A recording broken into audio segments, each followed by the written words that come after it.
From what you've seen with the screenplay competition, what would you say most new writers, baby writers, have trouble with? Poor opening or a weak ending? Well, I think writers in general struggle with endings. I think that's why I think there's probably a lot of television shows that have been developed or pilots, because it's like, well, I don't know where this is going, so let's just write a television show.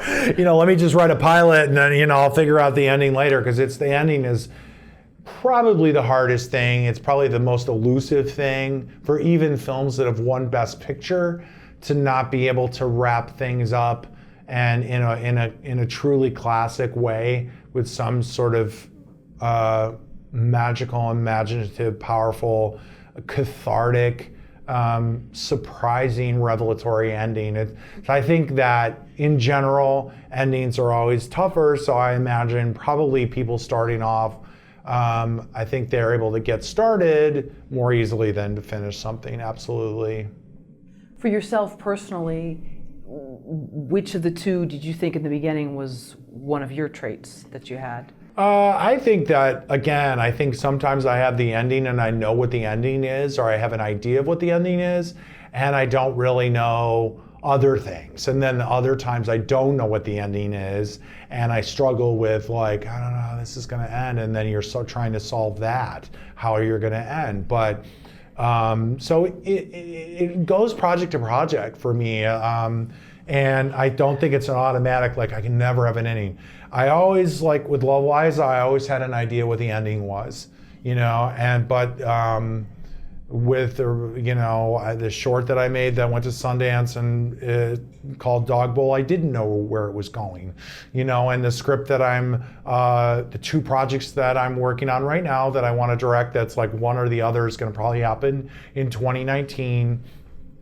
One has an ending, the other one doesn't.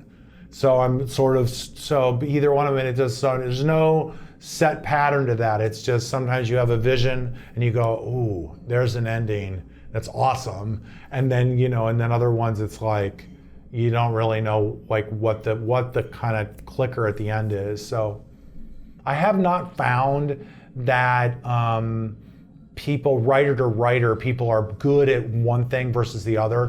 I have found that writers tend to struggle with endings. I mean, it's obvious. You watch movies, great first act, great second act, sort of, and then where did this go in the third act, And so you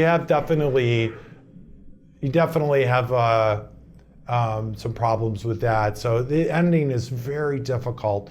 And I think that writers need to embrace that. It's good to just be like, it's really hard, and respect that endings are difficult.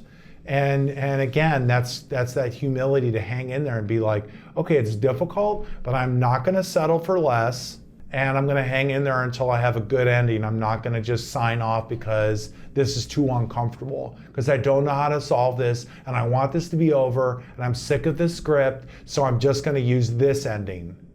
That's not how you move forward. That's not how you move, and that's not gonna be, the audience is gonna know what's happened. I mean, we know. I mean, there's countless movies that have come out, Best Pictures, that don't know how to end a movie. And you clearly understand as a writer, for me, and as somebody who's judged a screenplay competition for 20 years, has taught on the university level, blah, blah, blah, blah, has advised people on screenwriting, I can look at a movie that just won Best Picture and be like, they didn't have the ending. They did not have an ending.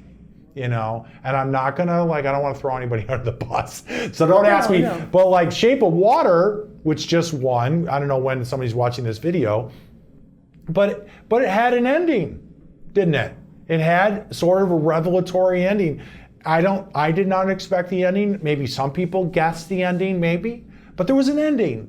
And it was sort of a surprise, and it brought things to a close. It was an actual proper ending to a movie that was actually kind of ascendant and nice, but that often doesn't happen. It's very difficult. Why screenwriting versus novel writing? Like, I'm thinking when you talked about getting bored with something, it reminds me of a book I was reading about David Foster Wallace and how he did not like the screenplay format, but he loved novel writing. So why choosing one over the other? Why, or it's just that's what? I don't know. It just happened that way. I think it's because I wrote theatrically as a young person, and then going forward, it went into screenwriting because I loved movies and stuff, and I always loved. Maybe I was because I was an actor for a while. Never thought about writing a book ever, and I understand that like writing a novel, you can just, like I guess you can just write anything you want. It's a very different form of writing. Screenwriting is very difficult. So I imagine that somebody who's a novelist would feel a little challenged by that and would rather write a novel where you can just explain every thought and feeling of every single person and explain everything. But a screenwriter has to describe only what a camera can shoot, and somehow that's going to be used as a document with a bunch of other collaborators to create a motion picture. But so yeah, but I've never had impulses to write a novel, but I can understand why. And there's not a lot of transfer. I mean, Stephen King doesn't write screenplays, and not because he can't. He probably has no interest. I don't know what he wants to do, but there's not like it's not like, oh, you can write a novel, or like because I've been writing I'm a screenwriter and I've been writing screenplays for more than 20 years. I could sit down and write a novel or a short story or whatever. It's not easy. It's not easy to just even sit down and write a play if you're a screenwriter. It's very different. All these things are very different.